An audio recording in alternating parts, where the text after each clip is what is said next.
Il-midja tal-Partit Nazzjonalista qiegħda tippersisti fi stejjer ivvintati. L-aħħar minn sensiela ta' stejjer li ma kinux minnhom u li deret ukoll fuq il-blog tal-blogger nazzjonalista Daphne Caruana Galizja kienet fil-konfront tal-Ministru Leo Brincat. Intqal li l-Ministru Leo Brincat għamel spiża ta' €1,000,000 f'safar. Din l-istorja kienet miċħuda mill-Ministru nnifsu fil-Parlament nhar it-Tnejn, iżda reġgħet deret fin-Nazzjon tal-Erba' u fi ftit sigħat wara l-Ministru Leo Brincat reġa' giddiba. Meta deret online nhar it-Tnejn ċħatta fil-Parlament minnu fih, l-ewwel okkażjoni li kelli, jiena li weġġani ħafna huwa l-fatt li minkejja għamilt ċaħda kategorika fil-Parlament fejn ġejt interrott mill-Oppożizzjoni li wara li tefgħu it-tajn ma ħallewniex nispjega ruħi. Illum il-Midja Nazzjonalista raġgħet tenniet mill-ġdid gidba faħxija.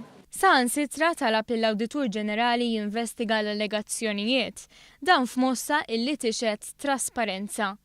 Il-midja tal-Partit Nazzjonalista li fl-aħħar jiem ħarġet ukoll storja ta' ġlieda bejn it-persuna fiż-Żejtun illi ma ġrat qatt, ivvintat ukoll storja dwar l-iskorta tal-Prim Ministru. Intqal illi din m'għaddietx mis-sigurtà tal-Parlament. Dan meta l-iskorta għaddiet minn dan il-proċess fil-waqt li l-Prim Ministru kien tilgħat taraġġ mas-Segretarju Parlamentari Chris Fern. Fix-xhur li għaddew il-midja tal-Partit Nazzjonalista spiċċat tirtira akkużi li kienet għamlet dwar il-Ministru Anton Refalo fil-każ tal-vapur tal-Gozo Channel u l-Ministru Owen Bonnici fil-każ tal-inċident tal-karozza. Dan bilan li ma tispiċċax tħallas eluf ta' euro f'kawżi ta' libelli mitlufa.